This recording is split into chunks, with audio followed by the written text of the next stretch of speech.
Good evening. We're going to ask if everyone would please take your seats at this time. Again, good evening, ladies and gentlemen. It is a great pleasure for me to welcome you to our 13th annual DC event, the Mississippi on the Potomac. This has been a wonderful and productive year for the Center for Justice. We mounted one of the most aggressive advocacy campaigns in our history, with important achievements on a variety of issues affecting the lives of low-income Mississippians. I am Laverne Edney. I'm the chairperson of the board for the Center for Justice. I've had the pleasure of seeing the Center for Justice complete work on behalf of thousands of low-income people who were harmed by the BP oil disaster. They've achieved important progress in our advocacy to control and combat predatory lending. The Center has expanded efforts to implement fair and uniform procedures for children who are threatened with suspension or expulsion from school, accelerated efforts to assist ex-offenders in expunging their criminal records, a process that is key to the reintegration in their communities. Our campaign partners include a broad range of local, regional, and national advocacy organizations, direct service providers, faith-based groups, corporations, and many of the nation's leading law firms and law schools. Of course, we are mindful that none of this work would be possible without your support, for which we are deeply appreciative. Now it is my great pleasure to introduce the CEO and President of the Mississippi Center for Justice, Riley Morse.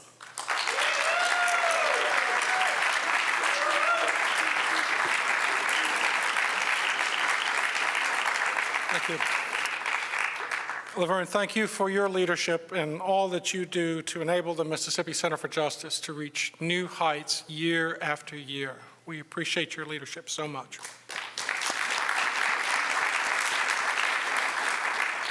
Friends, we're delighted to welcome you once more to Mississippi on the Potomac, our 13th annual reception where we get to meet with and celebrate and visit with our partners and friends and supporters. It's always such a lively event, and you could see that by how hard it was to get y'all back in your chairs after you were all visiting over there in the corner. So we have a wonderful program in store for you tonight. We will tell you about some of the work that we do to promote racial and economic justice in our state. We will pay tribute to Martha Bergmark, the Center's great founding president and CEO until 2013. And as a special treat, we will hear from Secretary of Labor Tom Perez, who will introduce Martha, a good friend and a colleague of his for many years. First, however, I want to express the Center's thanks to our evening's event underwriters, the law firm of O'Melveny and Myers, and David and Barbara Lipman. Yes.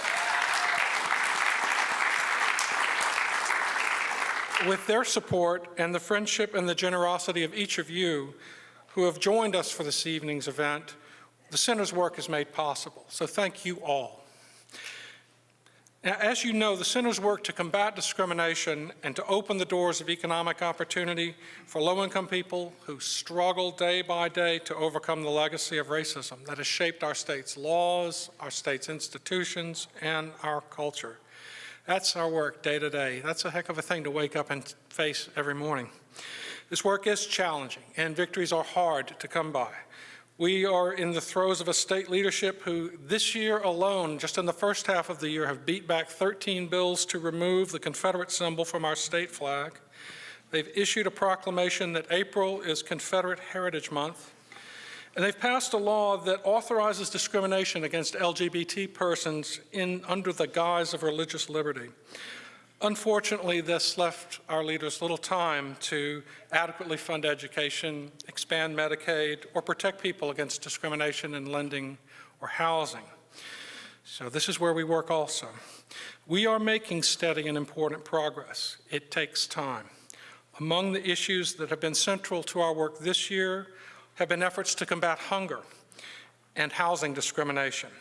To tell you more about this work, please join me in welcoming three members of our advocacy team: Policy Associate Matt Williams, Housing Director John Jopling, and Housing Attorney Jessica Catchings. Thank you, Ryan. Good evening. The largest program in the federal food safety net is the Supplemental Nutrition Assistance Program, or SNAP, formerly called the Food Stamp Program. Welfare reforms in the 1990s put a 3-month time limit on SNAP benefits in every 3-year period for childless adults up to the age of 49, unless they're employed or in job training. But federal law allows a state like Mississippi with high unemployment and job shortages to waive these requirements. And since 2006, Mississippi has done so. Early this year, however, without any fanfare, Mississippi Governor Bryant did not renew the request for a waiver. Soon afterward, the Mississippi Center for Justice released a report showing the harmful effects of this action and demonstrating that the number of people who will lose SNAP greatly outnumber available jobs. After he read a newspaper story about the MCJ report, I got a call from a 48-year-old man, we'll call him Jerry, whose SNAP benefits had been cut off. He'd worked as a professional musician, a broadcast technician, and as a caregiver to his family. He was also emotionally fragile and now unemployed.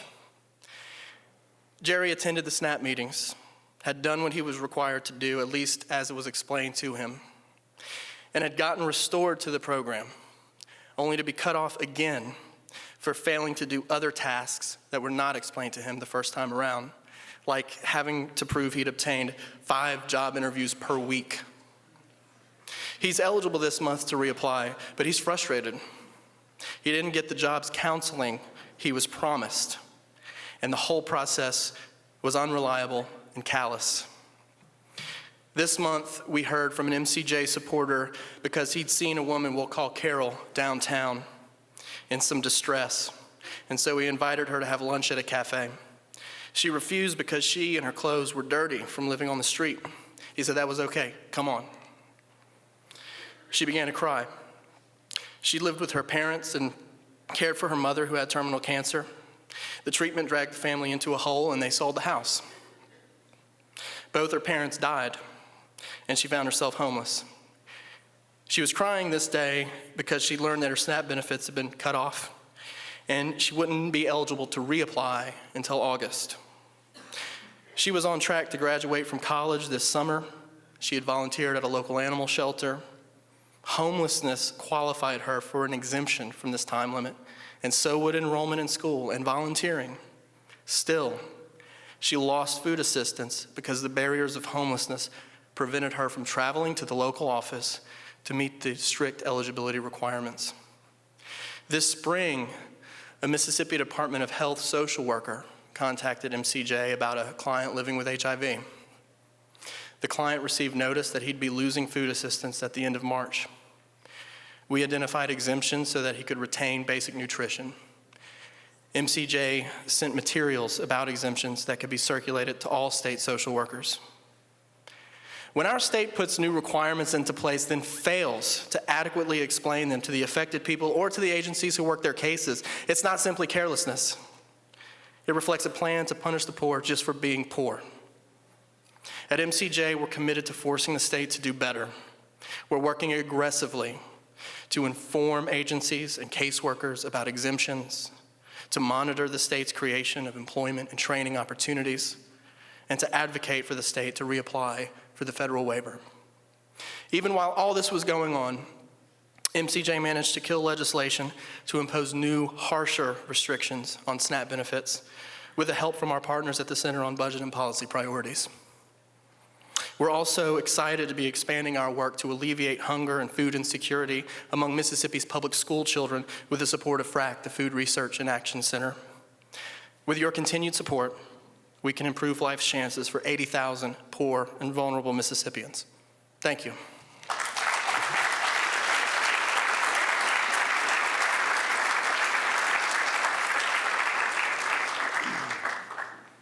Good evening.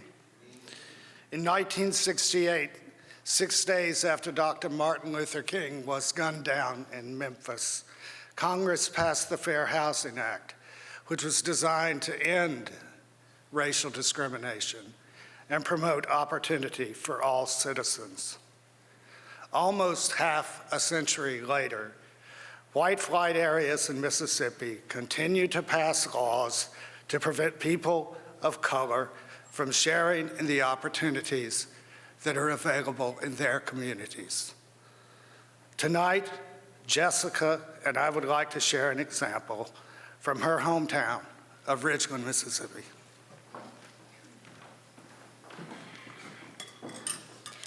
When I think of home, I think of a safe place.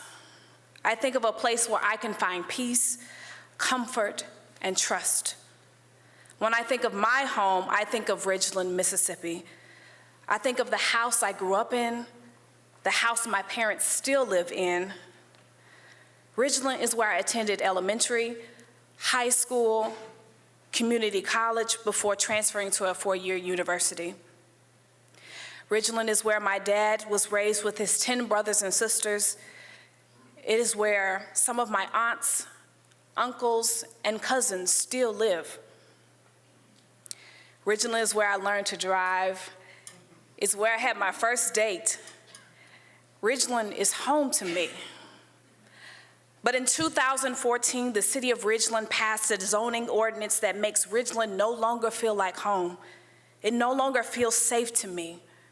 The ordinance itself and the statements made after its passage clearly say to me that people that look like me, some of whom have lived in the city for all of their lives, are no longer welcome and are creating an image problem for the city. Well, it's a good thing I'm an attorney. It's a good thing, yes. It's a good thing that I work at the Mississippi Center for Justice. The Mississippi Center for Justice is a place where I can take action and play an active role in making Ridgeland feel like home again. Thank you.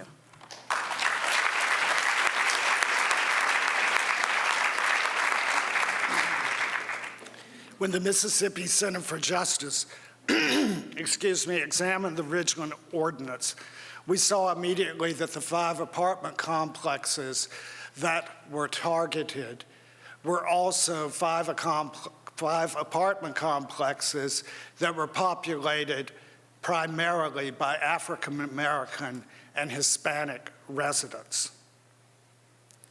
Ridgeland's justification for its ordinance was public health and safety. The city says that the target apartments were dilapidated and blighted. But when we visited, we didn't see any evidence of blight.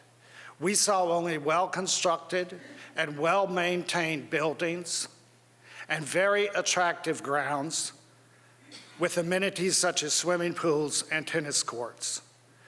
The residents we spoke with said that they appreciated the opportunities that Ridgeland provided. The neighborhood was peaceful and quiet, the area was very safe, and the public schools were excellent. None of the residents we talked to wanted to move, and the Center for Justice vowed then and there that none of them would have to. And so we went to work with guidance from long-standing partners like Joe Rich and Tom Silverstein from the Washington office of the Lawyers Committee for Civil Rights. We began to envision a fair housing challenge to the Ridgeland Ordinance. We reached out for pro bono assistance, and the firm of Venable LLP answered the call with a team of partners, counsel, and associates. And tonight, I want to thank Seth Rosenthal, Jamie Barnett, Thomas Wellings, and Melissa O'Toole, our team from Venable, for the invaluable support that you've given us in this effort.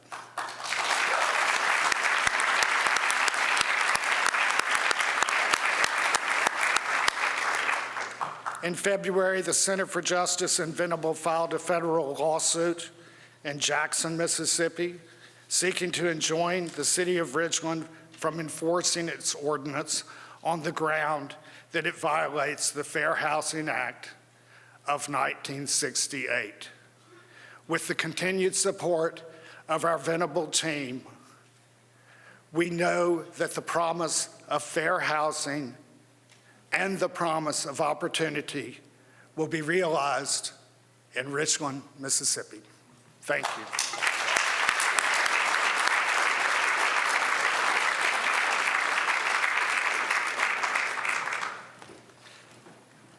I'm going to invite our guests who will be speaking up in just a moment, but before we hear from our guests who will be honoring Martha Bergmark, I want to take just a moment to invite up for a word of welcome Kristen Clark, the incoming Executive Director of the National Lawyers Committee for Civil Rights Under Law. We have had a long and cordial relationship with them since the agreement was put into place in 2005, and we're delighted to welcome you, Kristen, for a few words. Thank you so much. Good evening. It's a pleasure to be here as the new President and Executive Director of the National Lawyers Committee for Civil Rights Under Law.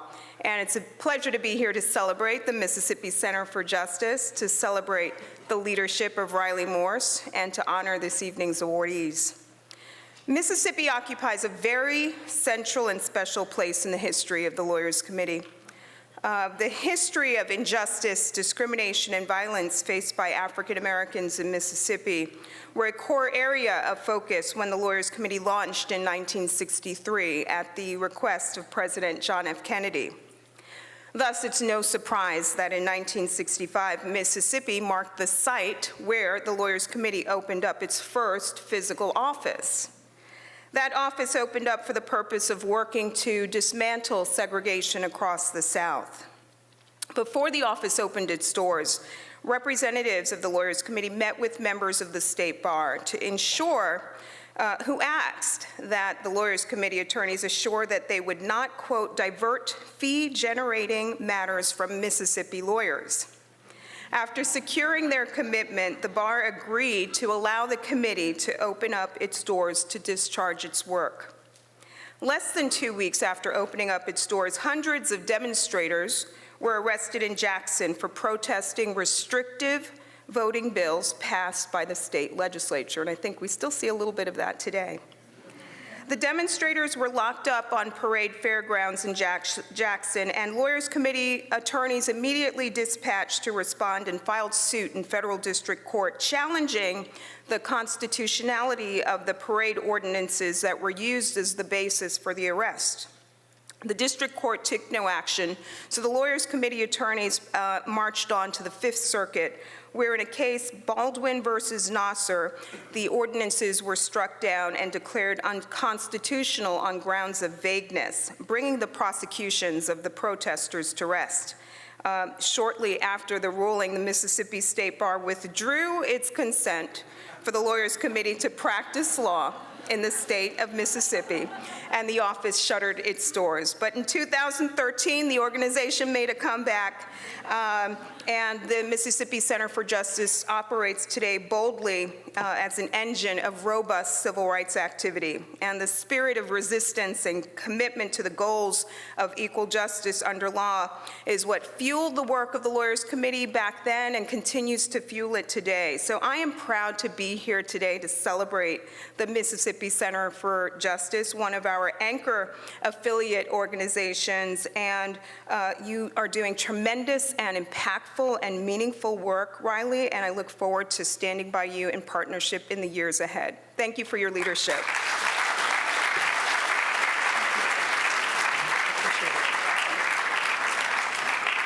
Thank you. And may we now invite up to speak Alan Hausman, Monica Galloway, and Mary McClymont, who will begin our introduction of our honoree. Thank you. Alan?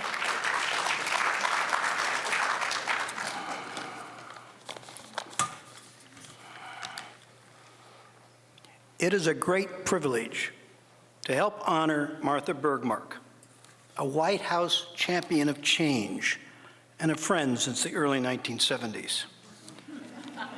Martha grew up in Jackson, Mississippi, and attended Oberlin College, graduating in 1970 as Phi Beta Kappa, magna cum laude, honors in economics.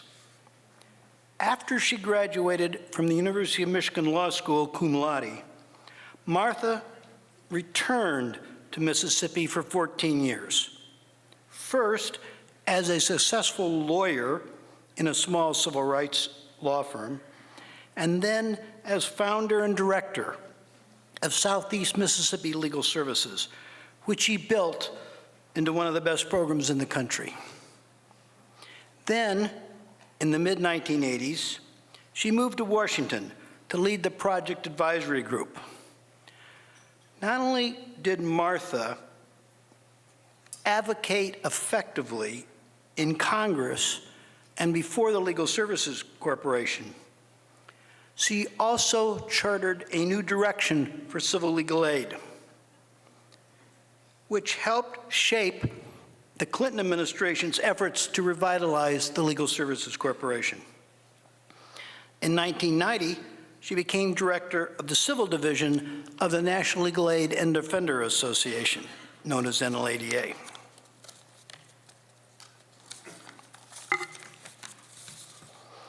Then, in 1993, she moved to the Legal Services Corporation, and in 1994 became executive vice president. In that role, she restructured LSC, brought on staff with experience and commitment to civil legal aid, and reformulated the LSC mission, and helped restore LSC to its role as a respected national leader of the equal justice community. In 1997, Martha became president of LSC during a time when its very survival was at stake. Her stewardship of LSC was instrumental in preserving the federal program and in rebuilding congressional support. When she left the Legal Services Corporation, she became director of the Project for the Future of Equal Justice, a joint project of NLADA and the Center for Law and Social Policy, the organization I then ran. Under Martha's leadership, that project led the initiative to transform access to civil legal aid through creative use of information technology and encouraged the formation of state access to justice commissions across the country. That project also undertook research on how best to position civil legal aid for expanded funding. In short, Martha's early work in Mississippi and her accomplishments in Washington were just a prelude to her extraordinary achievements as a champion of justice at the Mississippi Center for Justice and Voices for Civil Justice. Thank you.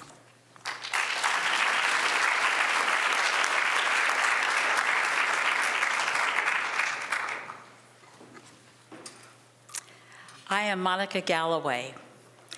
I am a native Mississippian who was a part of the infamous brain drain. And for those of you who are unfamiliar with that, that means anybody with any type of anything going on left Mississippi because there was absolutely nothing there for you. And upon graduating from Jackson State University, I took a position with Atlantic Richfield, and some of you may remember it as ARCO. It was a Fortune 500 company, and we were number 8. And while I worked at ARCO, I worked in Dallas, I worked in exploration, I tracked the budget of all of our USA wells and all of the exploration that went on. And when I moved to Denver as a part of ARCO Coal, I traveled to Australia to perform contract compliance work over coal contracts of hundreds of millions of dollars. And when I went to Los Angeles, I was a project leader charged with implementing a back office accounting system for our almost 1,000 AM/PM convenience stores. And the marketing tagline for that was "Too much good stuff." And what they meant by that was we had gourmet hot dogs, we had nachos, and we had the sin pack, condoms, salty snacks, and beer. I always thought I understood what too much good stuff meant until I moved back to Mississippi. Of all the places I've worked and all the interesting things I've done, none have meant more to me than moving back to Mississippi and being the founding operations director for Mississippi Center for Justice.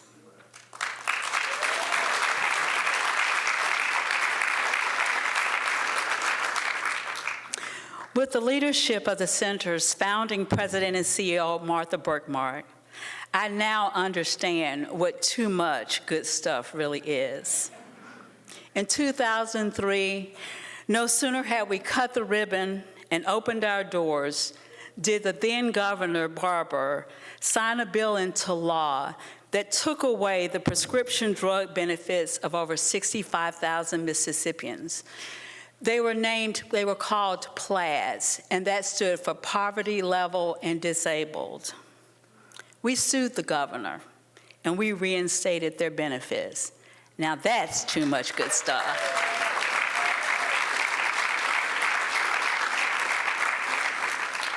When the largest national disaster in this country's history struck the Mississippi Gulf Coast, Martha took advantage of the offers from her friends in the civil legal aid community and beyond to harness the power of millions of dollars of pro bono legal services to ensure that low-wealth Mississippians who were affected by Katrina were made whole.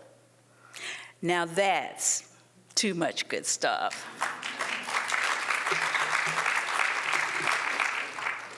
And when BP's Deep Horizon well spewed millions of gallons of gasoline into the Gulf of Mexico, Martha assembled a multi-state coalition of civil legal aid organizations across that region and to develop a strategy to address the needs that we were sure those communities would need. On more than one occasion, and you see the picture there of Ken Feinberg. He was the administrator of the BP Horizon Victims Compensation Fund. On more than one occasion, he rebuffed her when she said, "The current structure you have developed is not adequate. It will not work well for low-wealth Mississippians." And needless to say, her point was proven. And through that coalition, millions of dollars flowed into the coastal states to compensate those Mississippians who had nowhere else to turn. Now that's too much good stuff.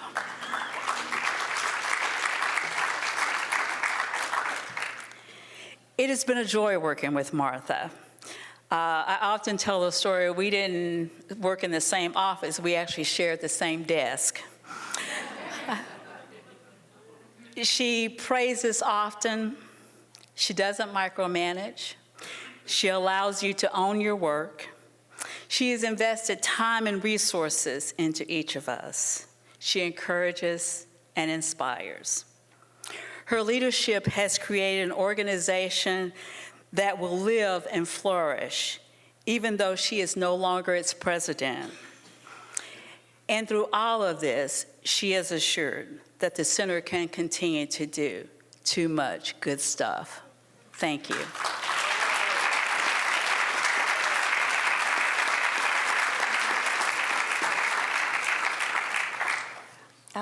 Good evening. My name is Mary McClymont, and I'm so honored to be able to salute Martha tonight, a wonderful longtime colleague as well as a very good friend over the years. We've been partners many times over the years as we've worked to try to advance civil legal aid together.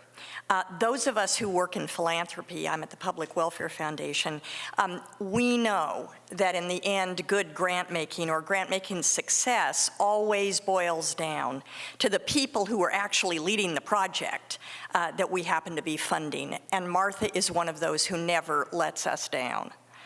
In the 1990s, Martha and I partnered on a number of projects to build support for legal aid groups while I was at the Ford Foundation and she was at NLADA. And then we reconnected again about 4 years ago. We at the Public Welfare Foundation have a national grant-making initiative on legal aid, a part of which is to try to bring attention to this terribly under-recognized subject. So few people in our society know about the crisis where millions of low-income people still cannot get legal help to deal with their most basic needs for their families, for their health, for their livelihood. So I had brought together in my role there a group of national legal aid leaders so that we could try to set up a collective communications hub to raise awareness in the media, stop the downward flow of funding, and garner new support for civil legal aid. This hub, this communications hub, which was subsequently named by Martha Voices for Civil Justice, needed to serve the whole sector of civil legal aid groups, not just one lone group. In all our minds, those of us who sat around the table together, there was simply no one better than Martha to lead the effort. Yes, we're part of the people who stole Martha Bergmark away from the Mississippi Center for Justice. But indeed, I did ask her to take the helm of this new venture, and to put it mildly, it was not my easiest recruitment. While I think Voices truly inspired Martha, the idea of it, she made very clear she loved MCJ, and this was not in the slightest way an easy decision for her. We begged and pleaded, and in the end, I'm so grateful Martha took up this challenge. But why did we want Martha? Sure, it was important to have a person who knows how to start up a new organization, which this was. Sure, it was important to have a person who knew all the players and issues in the world of legal aid with whom she'd have to be working.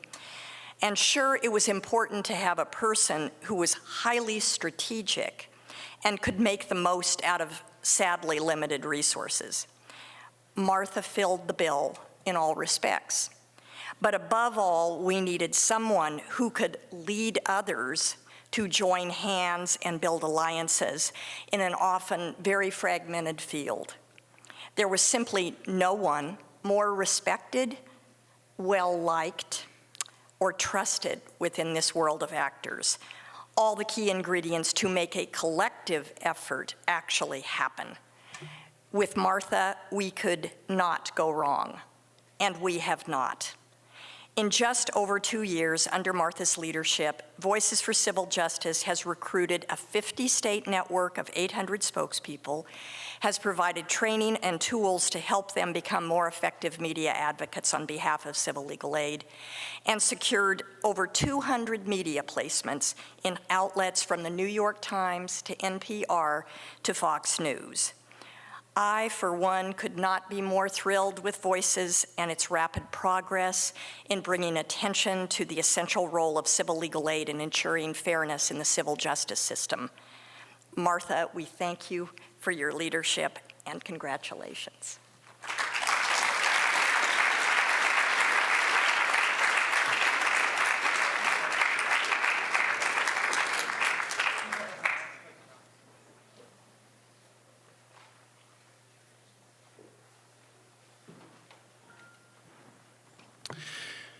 Well, it is an honor to welcome U.S. Secretary of Labor Tom Perez, a man who has dedicated his career to making good on the promise, the American promise of opportunity for all.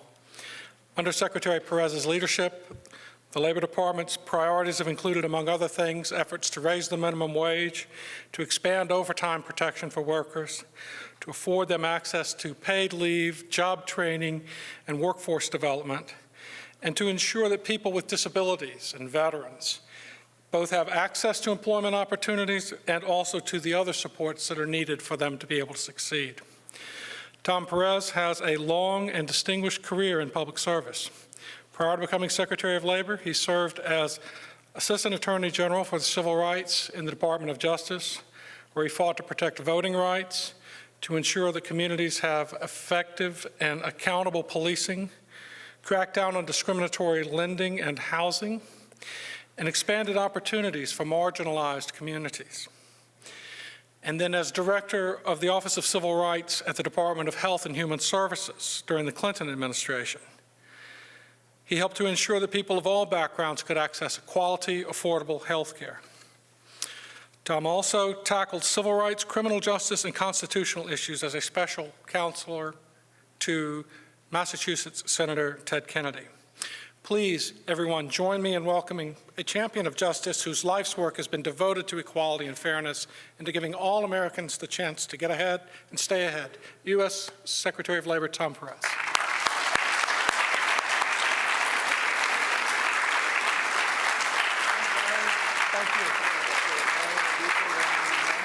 Yes, got it. Okay, thank you. Thank you so much. Good evening. Oh, it's great to see so many old friends, and I'm just saying friends of long standing. Let me rephrase what I just said. Friends of long standing, okay? I was having a trip down memory lane as I was listening to our speakers. People talking about the Fair Housing Act. I do remember that law, and in connection with my nomination for my current job, and a state that's a cold state and a city that is a cold city, but a very warm city. When I worked for Senator Kennedy, whenever it was time to debate the legal aid budget, we always did the smart thing, which is the most important thing you can have as a Senate staffer is a good Rolodex. And so we'd always bring Alan Hausman in to brief the senator on legal services. And it made my day easier. So, Alan, can you come in and I'll just sit there and listen. So many meetings with the senator, who I know is here in spirit. And when you were talking about the plaids, when I was teaching at Maryland Law School, one of my students helped out on that case. And I'll tell you, it kind of illustrates the challenges that we're confronting and continue to confront advocates in Mississippi, because I'm convinced to this day that the reason we succeeded in that is that they came to learn that most of the plaids were poor, disabled, and white. And it was only when they figured out that they were poor, disabled, and white that the issue got traction. And I say that with great regret, but I recall that vividly. And so that work there I remember vividly.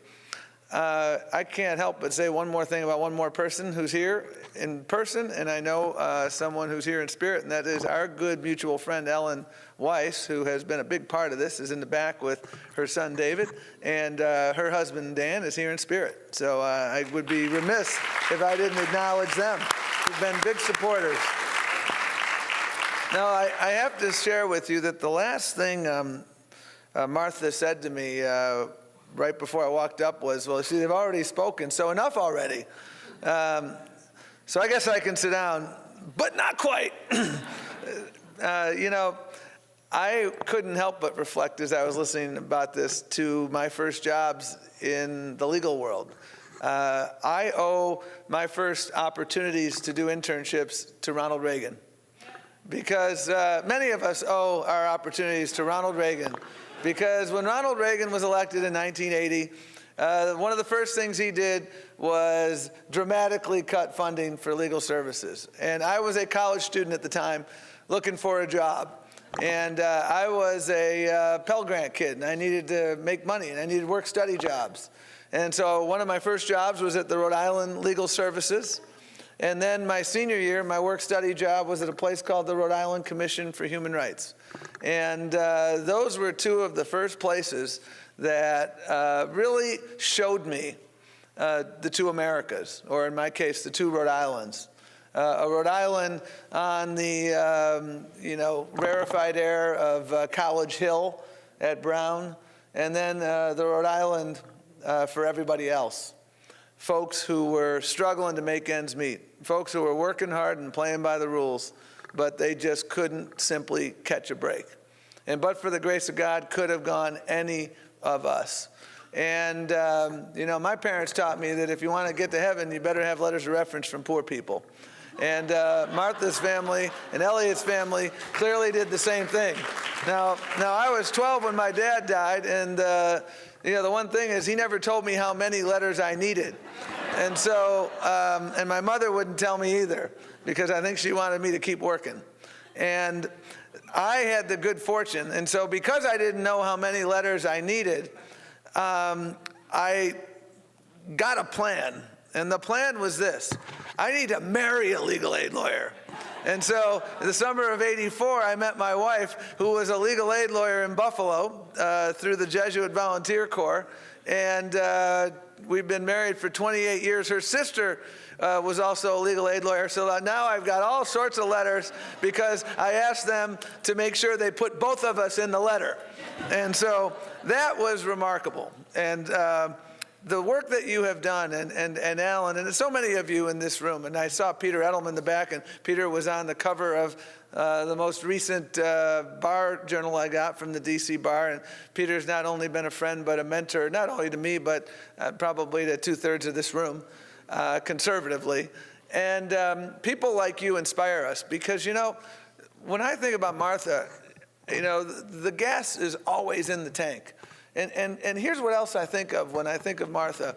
If you looked at the New York Times today, you will see the online version that the performance Hamilton just got nominated for 16 Tonys. I had the privilege of going to see Hamilton, and the privilege of meeting Lin-Manuel. And it was cool. Let me just, someone asked me, what do you like best about your jobs? What are your perks of the jobs? And I said, well, that was one, okay, And then my kid met Big Papi, after the Red Sox won the World Series. And then I could just go home after that. But I digress. But Hamilton is really about the journey of the creation of our nation. And it is about the timeless journey to build a more perfect union. And, I have committed to memory probably 2/3 of the songs. And, after the performance, I was out to dinner with Anne-Marie, my wife, and she said, Hamilton reminded me of you. And I said, what do you mean? And she said, he was chronically impatient. And I had to plead guilty to that. And one of the lyrics goes like this. By the way, as you know, he wrote the majority of the Federalist Papers. He wrote most of them in a 6-month period. I think he wrote 51 out of 85, something like that. And one of the songs goes like this: why do you write like you're running out of time? Why do you fight like you're running out of time? Why do you live like you're running out of time? And the reason was, he was living with a sense of urgency, because the great unfinished symphony, which is the United States of America, was what they were creating. And that unfinished business of building a more perfect union is that unfinished business that continues. And I think one of the reasons I found that I have been able to bond over the years with Martha, and really with Elliot, is because they lived their life with a healthy impatience that we all need. All of us who look out and see an America that isn't quite working for everybody. An America where, down in Mississippi, kids seeking education are running out of time. Kids seeking access to health care are running out of time.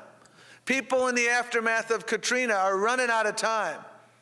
Our LGBT brothers and sisters today are running out of time. And you used to think those things would be in the history books. Mississippi burning, you watched it and you think, oh, that's over with. Until you go and head up the Civil Rights Division, as I had the privilege of doing back in 2009. And hate crimes cases that you thought were in the history books were still on the front pages. And I got chapter and verse that I won't get into. But as you describe the work and the challenges ahead, the things that folks are running out of time on are not simply the overt acts of blatant racism embodied in the hate crimes that we continue to see in too many places across this nation, but in so many other areas. Fair housing, where we see the corrosive power of fine print that transforms the American dream into the American nightmare for so many people. And we saw that when we saw the bubble. So many African American and Latinos across this country, as a result of industry bottom feeders like Countrywide, who watched their nest egg go away. Again, discrimination with a smile, my friend Fred Freiberg would say if he were here. That's what it was. And you see it in the Plaid program, which was an effort to discriminate against black people, but it had the impact of affecting all poor people.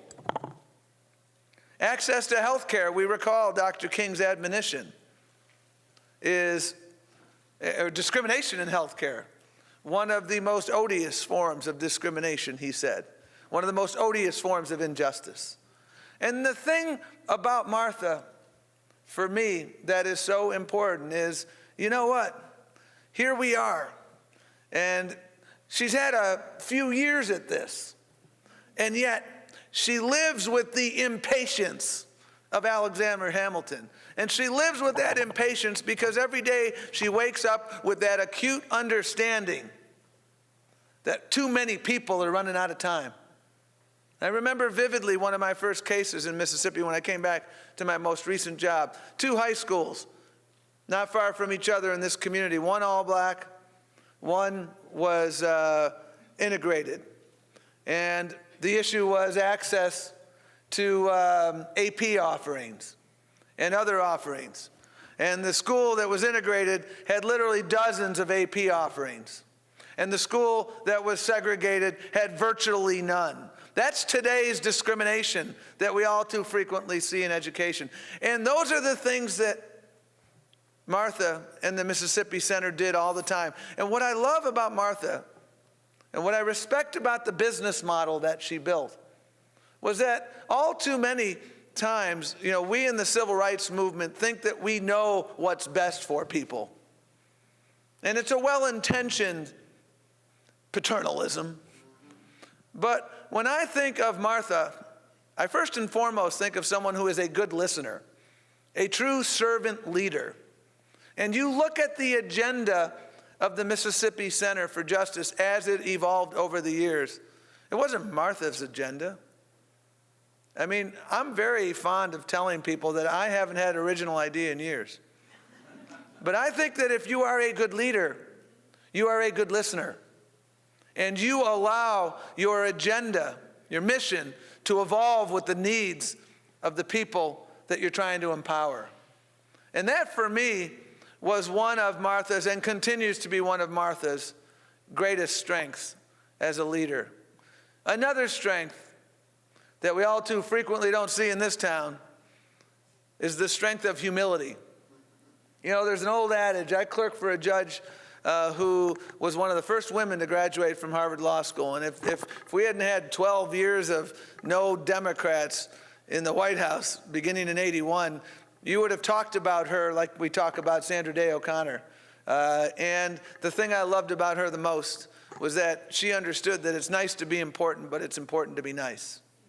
And that's something that Martha understands and has understood from the beginning of time. Your mother and father taught you well. Okay? That's the bottom line. They really did. And another thing that really, I think, is remarkable, and we've had this transition, is that I think the most effective leaders aspire and ascribe to what I call the irrelevance theory of leadership, in which they want to become as irrelevant as possible as soon as possible. And so they empower that next generation of leader in their office. They're not there micromanaging your briefs. They are there empowering you so that they can walk away confident in the knowledge that when they move on to the next chapter of their lives, that the place is in good hands. And I can tell you, having listened to all of you who spoke tonight, and having met others when I went down for a visit, that place is in good hands. And Lin-Manuel said, what is a legacy? A legacy is planting seeds in a garden that you sometimes do not see. And you see in all these seeds that you're planting because they're bearing fruit. And I'm confident that for many, many years to come, it's going to continue to bear fruit. And the work that you're doing and the work that you have done is bearing fruit in so many different ways. I'm proud of the fact that this president put together early on in his administration an Access to Justice office because we needed to make sure we address this issue. The scourge of the fact that you could lose your child in a custody proceeding and not have access to counsel. So many other examples of unconscionable activity with absolutely catastrophic consequences, and you don't have a right to a lawyer.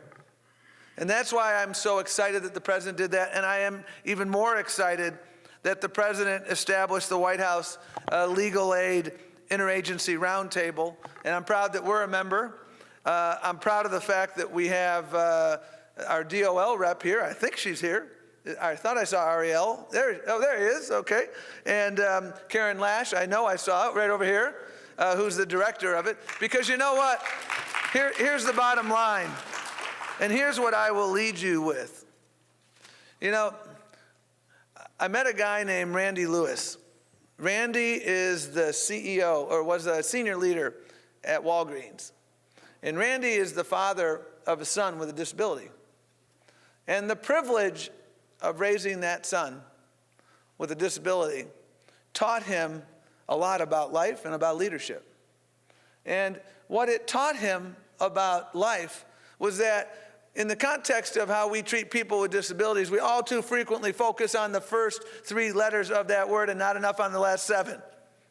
And so what Randy did was he singularly transformed the business model of Walgreens. So I went and visited one of their distribution centers a couple of years back in Connecticut. And 40% of the employees at that distribution center are people with disabilities, working side by side the rest of the workforce. And it is one of the most productive distribution centers in the country for Walgreens. And what he said to me really resonates with me. He said, you know, Tom, you know, you're in the government and I'm out in the private sector. And we play different instruments, but we are in the same orchestra. You know, everybody in this room may play a different instrument. You might be a John Relman from a private firm. You might be Martha from the world of everywhere. You might be somebody else from academia. You might be someone else from corporate America. You might be someone else from the feds or state or local government. But we are all playing the same instrument. We're in the same orchestra. And that orchestra is the orchestra of opportunity. And what you have done, Martha, through your work you're doing now and through every single chapter of your life, is you've not only helped thousands and thousands of people, but in so doing, you have helped to construct many, many musicians in that orchestra. And for all the people who are running out of time in this country, and there are so many, I see them in my job, day in and day out. The person who just got out of jail and has game, but no one will let him in the door. The person who is an immigrant and no one will let them in the door. They need more musicians in this orchestra. You are building that orchestra. You are the conductor of that orchestra. And it gives me great pride to call you a friend and a mentor. And it gives me even greater pride to introduce Martha Bergmark.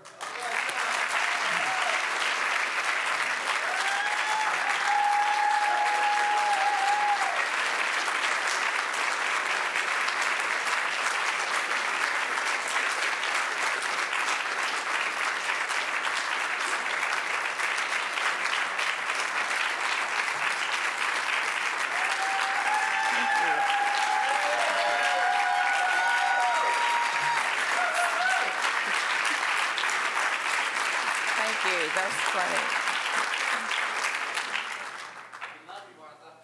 Love you too, David. I look around this room and I see so many who are at least as deserving of recognition as I am. So I am especially humbled to be the one in the spotlight tonight. Thank you for that.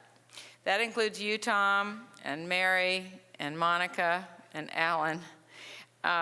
Thank you for your really generous words and your hyperbole. And it includes our host committee chairs, David Stern, Rob McDuff, Judy Lichtman, Arlene Holt-Baker, for helping to make this event so successful. Thank you, too.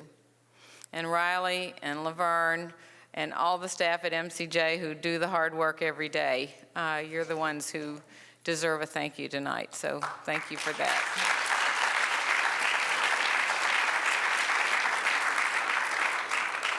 Dietz Andelman, my amazing mother-in-law, is 92. And the fact that she is here for this occasion from Chicago is just the latest example of the kind of family support that Elliot and I have had for our entire lives. So I hope you'll join me in giving a round of applause to Dietz.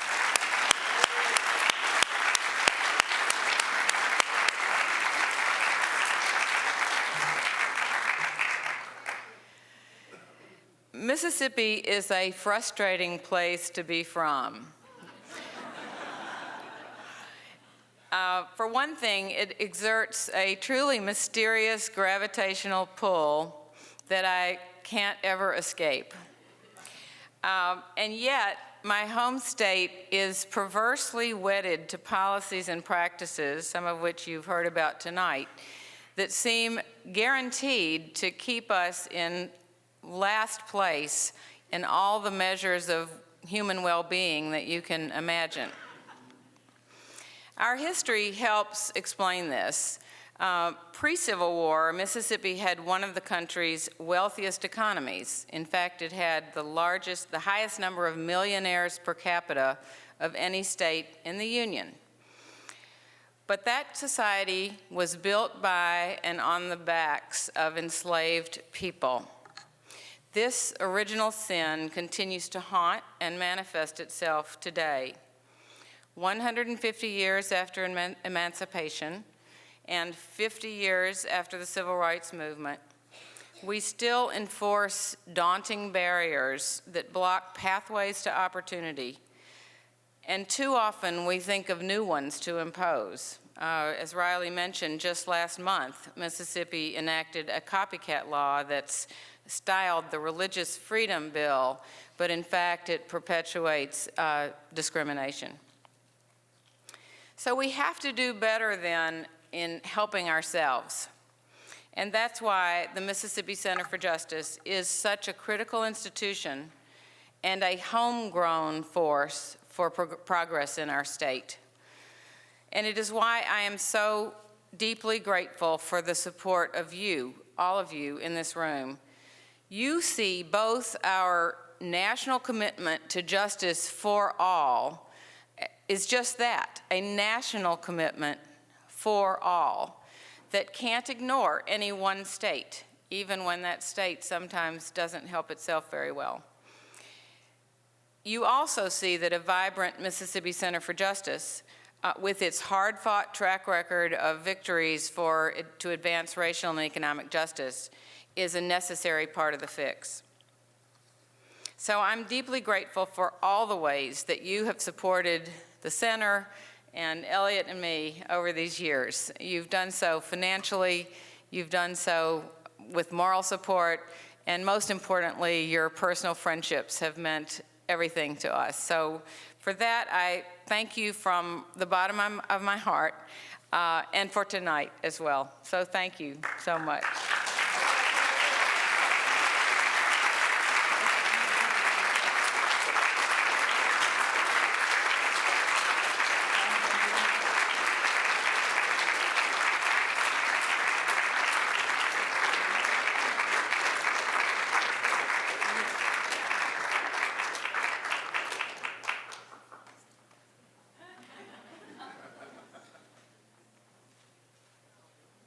Elliot, we both married up.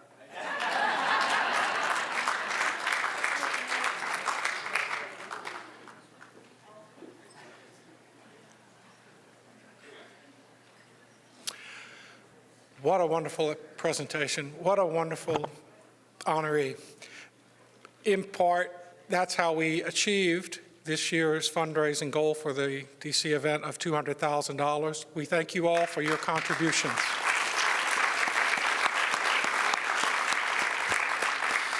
Now, before I say goodbye, I do want to also recognize that 2 of the other regional affiliates have 2 newly appointed presidents. We have from here in the Washington Lawyers Committee, we have Jonathan Smith. Jonathan, in the back. Thank you, Jonathan. And then from Chicago, we have also a former MCJ alumni, Bonnie Allen. Thank you, Bonnie. Well, folks, you've been a great crowd. We so appreciate your support. Thank you from the bottom of our hearts. Have a safe trip home, and we hope to see you all next year, unless you want to come to Mississippi this fall and take our great Mississippi road trip. So until next year, thank you.